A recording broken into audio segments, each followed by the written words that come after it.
que nous avons rayonne pour eux.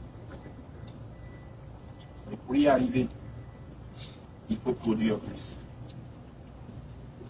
Il faut travailler en synergie. Il faut s'aimer. Il faut créer ce lien entre le chef et les autres. Comme on dit chez nous, l'officier et la troupe. Vous êtes la masse. C'est vous qui faites les beaux jours d'Assala. Je vous l'ai dit au début de mon discours. Les gens n'y croyaient pas. Même ceux qui pensent toujours qu'on ne sait pas où on va. Mais je sais où je vous amène. Et je sais compter sur vous. Vos priorités sont les miennes. Oui, c'est un peu comme chez nous dans l'armée. Il y a aussi des blâmes.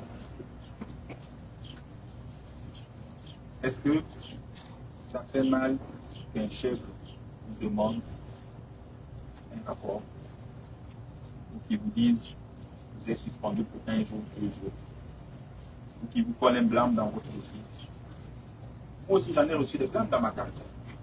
J'en ai signé des serres de punition. Et j'en fais signer aussi aux autres. Je n'ai pas gardé rancœur à celui qui m'a fait signer un serre de punition. Au contraire, il m'a permis de m'améliorer. Il m'a permis d'avancer. Il m'a permis de me corriger. Il m'a permis d'être efficace et d'être à l'heure. Et c'est ce que j'attends de vous. C'est l'efficacité. C'est dynamique. C'est montrer à tous ceux qui nous regardent, qui pensent que la maison à Salah va couler, et dire non, la maison va couler. Pour qu'elle évolue, il faut le collectif. Il faut l'unité. Une société ne peut pas se bâtir s'il n'y a pas d'unité. Il faut l'unité entre les ingénieurs. Je ne cesse de le dire, de vous le dire, que cet investissement massif est un bien pour la jeunesse camerounaise qui nous regarde et qui attend beaucoup de nous. Aujourd'hui, nous avons acheté à Salah, l'acquisition est là. Mais je ne m'arrête pas là. D'autres champs pétroliers vont suivre. Et je le dis, les champs qui sont restés non exploités vont suivre. Merci. Nous allons les acquérir pour augmenter beaucoup plus que nous avons priori. Ceux qui pensent que c'était un péché hier, aujourd'hui ce n'est plus un péché. C'est une fierté. Et nous allons réussir ensemble. Le succès de cette entreprise dépendra de votre volonté et de votre capacité à gérer. Je dis bien à l'administrateur général, à gérer cette transformation avec rigueur et ambition. En cela, je vous fais confiance, également à vous. Les marges de progression sont réelles, mais elles ne seront atteintes qu'avec le concours de tous, de nous tous, du gouvernement, des entreprises, des communautés et de vos collaborateurs. Même quand on veut punir quelqu'un, on le punit avec la haine.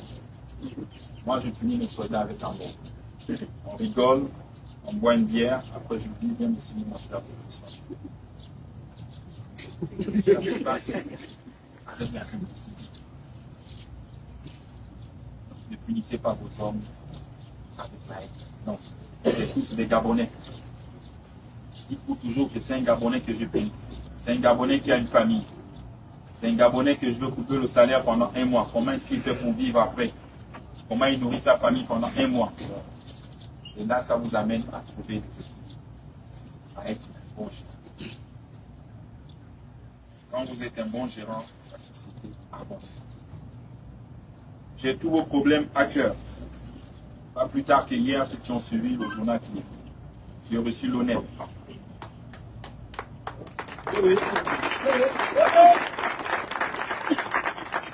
Ce que vous revendiquez aujourd'hui, je l'ai résolu hier.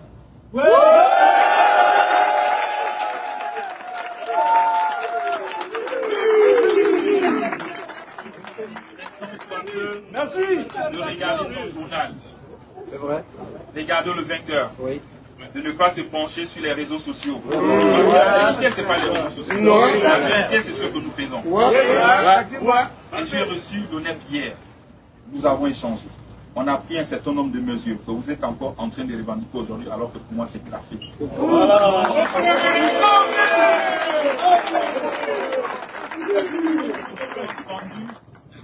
De venir ici pour vous écouter et de partir et réfléchir et dire qu'est-ce qu'on va faire.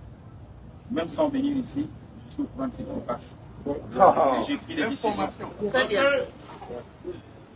Donc, soyez rassurés. Hier, avec l'ONEP, je peux le dire, dans le cadre de la lutte contre les contrats précaires, nous allons stimuler la création. Je disais donc que aujourd'hui, je suis dans toutes les sauces de la République gabonaise. On veut me faire porter le chapeau de choses que je n'ai pas osé dire. Parce que quand on fuit le débat, on va se cacher derrière des victimisations toutes faites. Quand on fuit les débats, on va se cacher derrière des victimisations toutes faites. Il faut que nous apprenions à poser les débats sérieux sur la table. Je disais donc que je suis dans tous les groupes WhatsApp des femmes en ce moment. Et je suis dans tous les groupes WhatsApp des gens du Haut-Ogooué. Les gens du Haut-Ogooué qui estiment que j'ai discriminé leurs enfants, qui n'étaient pas femmes. D'autres qui estiment que oui, j'ai dit la vérité. Tout comme les gens du Wellington qui disent que j'ai discriminé leurs enfants, qui n'étaient pas femmes. Et vice versa. Chacun y va avec sa sensibilité. Mais j'aime à toujours établir la vérité parce que je ne veux pas qu'on me colle des choses que je n'ai pas osé dire.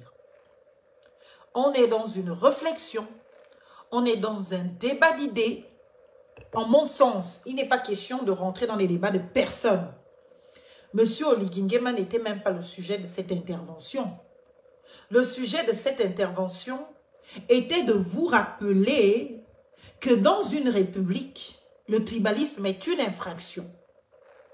Donc, décider de soutenir quelqu'un, un homme politique ou des autorités en place au nom d'une ethnie, au nom d'une tribu, au nom d'une familiarité est indécent et même condamnable, est un danger pour le vivre ensemble. Parce que si on doit soutenir Oligui, parce qu'on a son sang, parce qu'on porte, on est de la même province, on est même père et autres, qu'est-ce que ça veut dire à la fin? Ça veut dire que ceux qui n'ont pas ces liens avec lui ne peuvent pas le soutenir. Parce qu'eux aussi devront chercher un candidat qui renferme de ces caractéristiques, qui soient leurs parents, qui soient leurs amis, qui soient leurs connaissances. Et tout cela est un danger pour la République. Et je me bats pour la République. Je me bats pour la République. Je ne me bats pas pour les femmes. Je ne me bats pas pour les Téké, pour les Obamba ou qui que ce soit d'autre. Je me bats pour la République gabonaise. Je me bats pour le Gabon. Je me bats pour un pays dans lequel on n'a plus besoin de se demander si tu es femme ou pas pour te donner un poste. Je me bats pour un pays dans lequel on n'a plus besoin de te demander si tu es de la lignée des Ngema ou de la lignée des Ondimba ou de la lignée d'Oligui pour avoir un poste à responsabilité. Je me bats pour un pays où on n'a pas besoin d'avoir un grand nom pour exister. Et cela ne peut pas être possible sans l'effectivité de la République. Toutes les fois qu'on continuera de se considérer dans nos petites restrictions ethniques, ethnitistes, communautaires, on ne pourra jamais avancer. On ne pourra jamais construire ce pays, sauf à constituer d'autres ethnies, des mendiants de ce à quoi vous prétendez sans aucun droit sur ces choses. Comme celui qui est au pouvoir est femme et il est téké, donc tous ceux qui ne sont pas femmes et ne sont pas téké ne doit plus exister au Gabon. Je dis non. Comme on soutient quelqu'un de par sa filiation, donc celui avec qui nous ne partageons aucune filiation, eh bien, n'est pas à soutenir. C'est ce que vous dites. Je dis non. Comme nous, les Walentémois, nous devons faire le Bangam à Lumbeda pour soutenir Oligui, parce qu'Oligui est du Walentem. Tous ceux qui sont donc originaires d'autres provinces devraient aussi se voir soutenus par les leurs. Donc Oligui Nguema ne serait élu que par le Walentem et le Haut-Ogooué. Les autres provinces ne peuvent pas voter Oligui Nguema s'il venait à être candidat, ce dont je doute fort, parce qu'il n'en a pas le droit, il faut le préciser aussi.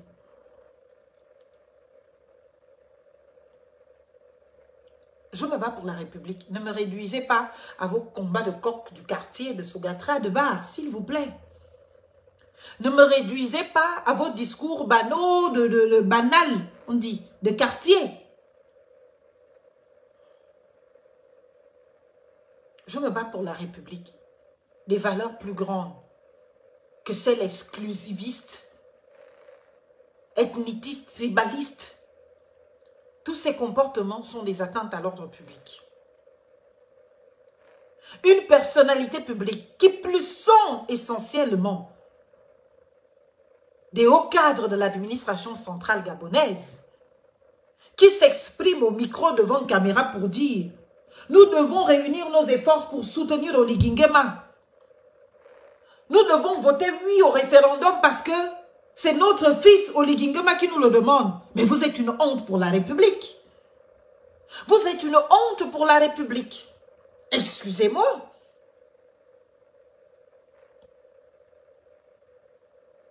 Comment, à vos différents niveaux de responsabilité, vous pouvez encore avoir au 21e siècle, en 2024, ce genre de discours devant les jeunes qui nous regardent, devant les enfants qui nous regardent.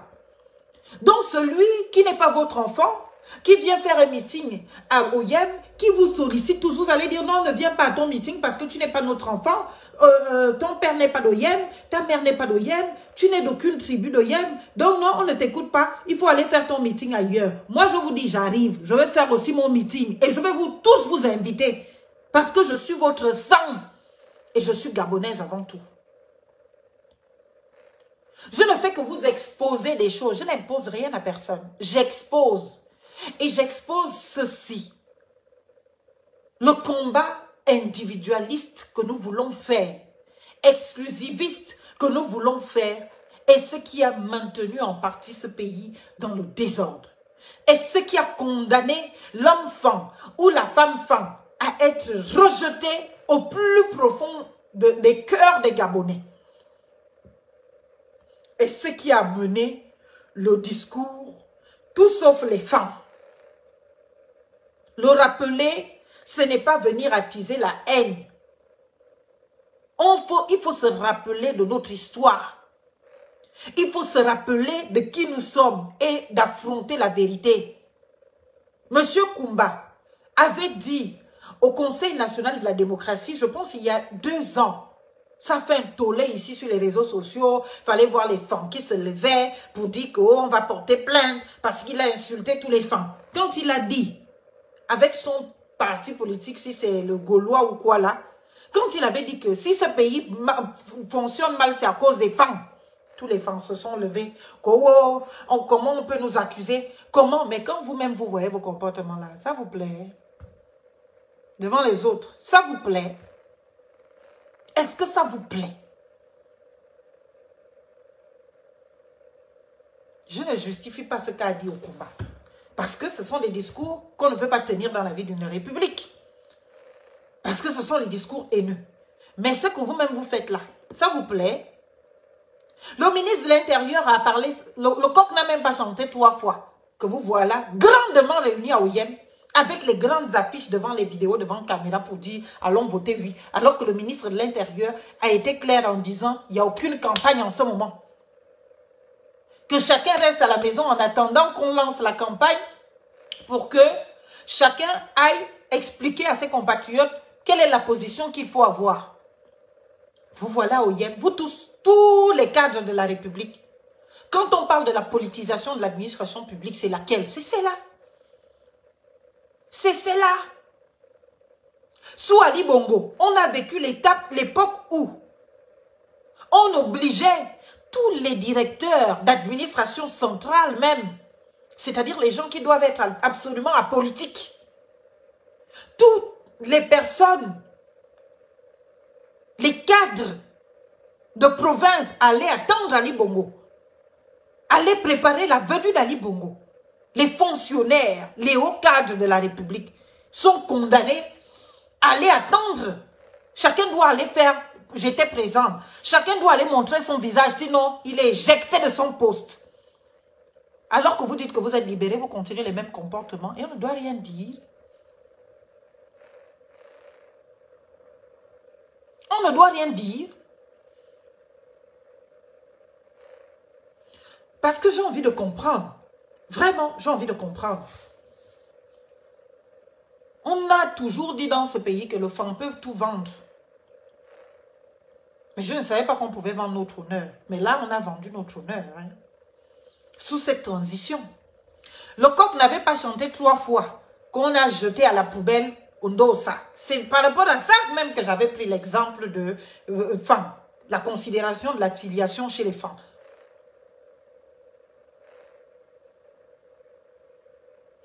Le coq n'avait pas chanté 3 fois. On n'a pas vu les États-Unis de Wellington se lever pour dire que nous, on sait qu'un homme a été élu, c'était Albert Ondosa. Et au nom de ce que Albert Ondosa ne bien le mourir Zada, au nom de ce que Albert Ondosa est des nôtres, est de chez nous, c'est notre frère, pour être conforme à vos propres discours d'aujourd'hui, on n'accepte pas le coup d'État qui lui a été porté parce que le coup d'État n'a pas été porté contre Ali Bongo. Il a été porté contre celui qui a gagné, c'est Albert Ondosa. Donc si on fait un coup d'État parce qu'on estime qu'on a tronqué les élections, on donne. Surtout que vous-même, vous ne voulez pas admettre que c'est un coup d'État. Vous-même, vous dites que c'est un coup de libération. Alors, si c'est un coup de libération, on a libéré qui, de quoi, de comment? On libère, on prend donc le pouvoir, on donne. On donne à Ondosa. Mais les Wellingtonois n'étaient pas là pour faire leur bangam, leur solidarité pour dire Mordicus